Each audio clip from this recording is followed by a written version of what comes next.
Hello everyone, this is Chandana. Welcome to my channel. ఇవాళ ఈ వీడియోలో మనం ఏం నేర్చుకోబోతున్నామంటే sentences on even though or even if. Even though or even if రెండు మీనింగ్స్ ఒకటే. సో మీనింగ్ ఏంటనేది చూద్దాం. ఈవెన్ దో ఆర్ ఈవెన్ ఇఫ్కి మీనింగ్ అయినప్పటికీ, అయినా కానీ. అయినప్పటికీ, అయినా కానీ అంటే ఈ రెండు వర్డ్స్, నేను ఇక్కడ ఇచ్చిన రెండు వర్డ్స్కి కరెక్ట్ మీనింగ్ లేదు. ఎందుకంటే ఈ ఫ్రేజ్ని మనం సెంటెన్స్లో యూజ్ చేసినప్పుడు ఈ ఫ్రేజ్కి కరెక్ట్ మీనింగ్ వస్తుంది. ఓకే, సెంటెన్సెస్లో చూసినప్పుడు మీకు అర్థమవుతుంది. చూద్దాం, సెంటెన్సెస్లోకి వెళ్దాం. చూడండి, ఎగ్జాంపుల్ సెంటెన్సెస్ ఇవ్వండి. నేను వాళ్ళకి చెప్పినా కానీ వాళ్ళు ఈ పని చెయ్యరు. నేను వాళ్ళకి చెప్పినా కానీ వాళ్ళు ఈ పని చెయ్యరు. నెక్స్ట్ వన్, మీరే స్వయంగా అతన్ని పిలిచినా అతను ఈ ఫంక్షన్కి రాడు. మీరే స్వయంగా అతన్ని పిలిచినా అతను ఈ ఫంక్షన్కి రాడు. అతనికి జ్వరం ఉన్నా కానీ అతను ఆఫీస్కి వెళ్తాడు. అతను రోజు చదవనప్పటికీ అతను ఎగ్జామ్స్లో పాస్ అవుతాడు. నేను అతనికి సహాయం చేసినా అతను నాకు సహాయం చేయడు. ఇలాగా ఒక పని చేసినా కూడా ఇంకొక పని జరగదు అన్నప్పుడు, ఒక పని చేసినా, ఇలాగా రెండు మారినా కూడా ఒకటే ఫ్రేజ్ యూజ్ చేస్తాం మనం. ఆ ఫ్రేజ్ ఏంటి? Even though or even if. ఓకేనా? చూడండి, కన్స్ట్రక్షన్ చూడండి. ఫస్ట్ ఏంటి construction? Even though or even if plus simple present tense. మీకు సింపుల్ ప్రెజెంట్ టెన్స్ స్ట్రక్చర్ తెలుసు కదా. సబ్జెక్ట్ ప్లస్ వర్బ్ 1 వస్తుంది. Verb 1 plus object plus time phrase. Okay, ఈ construction మనకి సింపుల్ ప్రెజెంట్ టెన్స్లో ఓన్లీ ఈ కన్స్ట్రక్షన్ ఉండదు కదా. సింపుల్ ప్రెజెంట్ టెన్స్లో నెగిటివ్ కూడా వస్తుంది. అందుకనే నేను సింపుల్ ప్రెజెంట్ టెన్స్ అని రాసాను. నార్మల్గా సబ్జెక్ట్ V1 ఆబ్జెక్ట్ అని రాస్తే అదే కన్స్ట్రక్షన్ అనుకుంటారు. కాకపోతే సింపుల్ ప్రెజెంట్ టెన్స్ అయితే మనకి నెగిటివ్ కూడా వస్తుంది. నెగిటివ్ ఏంటి? Subject plus don't or doesn't. సబ్జెక్ట్ని బట్టి మనం డోంట్ ఆర్ డజంట్ అనేది డిసైడ్ చేస్తాం. Plus V1 verb 1 plus object plus time phrase. Simple present tense అన్నప్పుడు ఈ 2 కూడా యూజ్ చేయొచ్చు మనం. ఓకే, ఎందుకంటే కన్స్ట్రక్షన్స్ నోట్ చేసుకోండి ఒకసారి. ఎందుకంటే ఒకసారి ఇక్కడ చూడండి, నేను ఎగ్జాంపుల్ సెంటెన్సెస్ తీసుకున్నాను కదా. ఫస్ట్ సెంటెన్స్, నేను వాళ్ళకి చెప్పినా కానీ అంటే ఇది వచ్చేసి మనకి ఏ యాక్షన్? Positive action. చెప్తాను, చెప్పినా కానీ వాళ్ళు ఈ పని చెయ్యరు అంటే ఏంటి? Negative action. So simple present tense, నేను అక్కడ సబ్జెక్ట్ V1 ఆబ్జెక్ట్ అని రాస్తే అదే కన్స్ట్రక్షన్ అనుకుంటారని సో సింపుల్ ప్రెజెంట్ టెన్స్ అని రాసాను. సింపుల్ ప్రెజెంట్ టెన్స్కి మనం నెగిటివ్ కూడా యూస్ చేయొచ్చు, పాజిటివ్ కూడా యూస్ చేయొచ్చు. ఓకే, చూడండి, ఈవెన్ దో ఈవెన్ ఇఫ్ పెట్టుకున్న తర్వాత 2 simple present tense sentences use చేస్తాం. Simple present tense simple present tense. చూడండి, ఇక్కడ ఇంగ్లీష్ సెంటెన్స్ నేను యాడ్ చేశాను. ఇక్కడ even though he has exams from tomorrow. Even though he has exams from tomorrow he doesn't study. మనకి ఇక్కడ వచ్చిన sentence positive sentence. నేను ఇక్కడ సబ్జెక్ట్ సింపుల్ ప్రెజెంట్ టెన్స్ అన్నప్పుడు నెగిటివ్ ఆర్ పాజిటివ్ అని చెప్పలేదు. సో ఏదన్నా రాయొచ్చు. ఇక్కడ మనకు వచ్చేసి పాజిటివ్ వచ్చింది అండ్ ఇక్కడ ఈ రెండో సెంటెన్స్ నెగిటివ్ వచ్చింది. ఓకే, ఇలా వస్తాయి. ఓకేనా? చూడండి, సెంటెన్సెస్లోకి వెళ్దాం. నేను వాళ్ళకి చెప్పినా కానీ వాళ్ళు ఈ పని చేయరు. దీన్ని ఎలా రాయాలి ఇంగ్లీష్లో అంటే even though I tell them. ఇక్కడ మనం ఈవెన్ ఇఫ్ కూడా రాయొచ్చు. ఈవెన్ దో బదులు even though or even if I tell them, నేను వాళ్ళకి చెప్పినా కానీ even though I tell them వాళ్ళు ఈ పని చేయరు అన్నానికి they don't complete this work. Even though I tell them they don't complete this work. అలా. Okay, next one.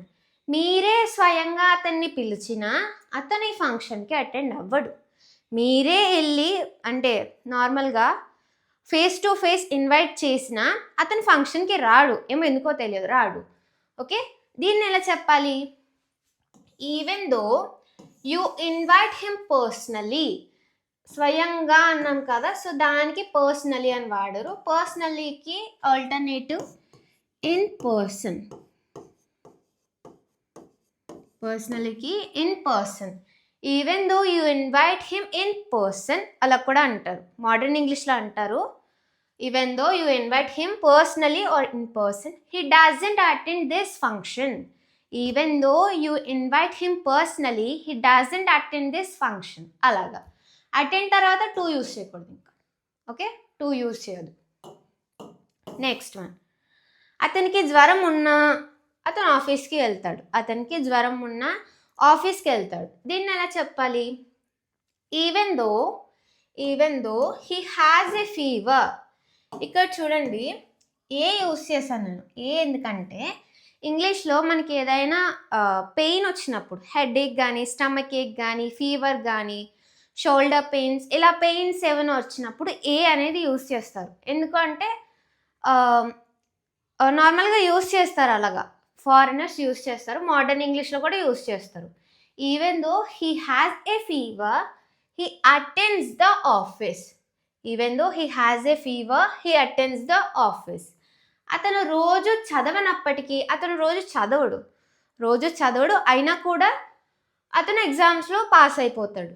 అతను రోజు చదవనప్పటికీ అతను ఎగ్జామ్స్లో పాస్ అవుతాడు. దీన్ని ఎలా రాయాలి? Even though he doesn't study daily, even though he doesn't study daily, he passes in the exams. He passes in the exams. ఇక్కడ చూస్తే మీరు నేనేమి చెప్పట్లేదు, జస్ట్ ఫస్ట్ సెంటెన్స్ అప్పుడప్పుడు నెగిటివ్ వస్తుంది. ఫస్ట్ సెంటెన్స్ అనేది మనకి అప్పుడప్పుడు నెగిటివ్ వస్తుంది, వన్స్ పాజిటివ్ కూడా వస్తుంది, రైట్? ఓకే, సెంటెన్స్ బట్టి మనం ఇక్కడ నెగిటివ్ పాజిటివ్ చూసుకొని రాయాలి. Okay, even though he doesn't study, he passes in the exams, అలాగా. Okay, next one. నేను అతనికి సహాయం చేసినా అతను నాకు సహాయం చేయడు. నేను అతనికి సహాయం చేసినా అతను నాకు సహాయం చేయడు. దీన్ని ఎలా చెప్పాలి? Even though I help him, even though I help him, he doesn't help me. Even though I help him, he doesn't help me, అలా. Okay, next one. అతనికి నలుగురు పిల్లలు ఉన్నప్పటికీ అతను ఏ పని చేయడు. అతనికి నలుగురు పిల్లలు ఉన్నప్పటికీ అతను ఏ పని చేయడు. దీన్ని ఎలా చెప్పాలి? Even though he has 4 children, even though he has 4 children, he doesn't do any work. Even though he has 4 children, he doesn't do any work. అలాగా. Okay, next one. అతనికి చాలా డబ్బు ఉన్నా అతను అస్సలు ఖర్చు పెట్టాడు. అతనికి చాలా డబ్బు ఉన్నా అతను అస్సలు ఖర్చు పెట్టాడు. దీన్ని ఎలా చెప్పాలి? Even though he has a lot of money, even though he has a lot of money, he doesn't spend it. He doesn't spend it అని అనొచ్చు. అంటే అస్సలు, అతను అస్సలు అని ఉంది కదా, అస్సలు అనేది లేకపోతే హీ డజంట్ స్పెండ్ ఇట్ అని చెప్తారు. అతను అస్సలు ఖర్చు పెట్టాడు, ఇలా ఉంటే he doesn't spend them at all అనేది యాడ్ చేసుకోవాలి. Okay, next one. ఆమెకు షుగర్ ఉన్నప్పటికీ ఆమె స్వీట్స్ తింటుంది. ఆమెకు షుగర్ ఉన్నప్పటికీ ఆమె స్వీట్స్ తింటుంది. Even though she has diabetes, she has sugar అని కూడా చెప్పచ్చు. షీ హ్యాస్ డయాబెటిస్ అంటే షుగర్ ఉంటే డయాబెటిస్ అని చెప్తారు కదా, సో నేను అలా రాశాను. Even though she has diabetes, she has sweets. ఇక్కడ మనం హ్యాస్ బదులు ఏమేమి రాయొచ్చు? హ్యాస్ బదులు మనం ఇక్కడ ఈట్ రాయొచ్చు, అంటే ఇక్కడ సింగులర్ కాబట్టి ఈట్స్ రాయొచ్చు, టేక్స్ కూడా రాయొచ్చు. Okay, alternatives. Even though she has diabetes, she has sweets, she eats sweets, she takes sweets. ఏదైనా ఓకే. Okay, next one. వాళ్ళు అలసిపోయినా వాళ్ళు ప్రయాణం చేస్తారు. Even though they get tired they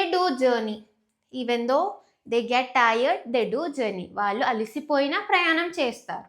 next one, ఆమె బిజీగా ఉన్నప్పటికీ తను ప్రతిరోజు తన తల్లిదండ్రులతో మాట్లాడుతుంది. ఆమె ప్రతిరోజు తన తల్లిదండ్రులతో మాట్లాడుతుంది. దీన్ని ఎలా చెప్పాలి? Even though she is busy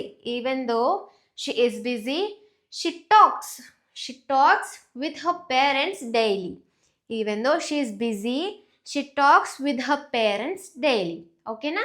చూడండి, I'll give you homework now. నేను అతనికి సహాయం చేయనప్పటికీ అతను నాకు సహాయం చేస్తాడు. ఈ సెంటెన్స్ని ఇంగ్లీష్లో ఎలా రాయాలో నాకు కామెంట్ చేయండి. I'll be waiting for your comment.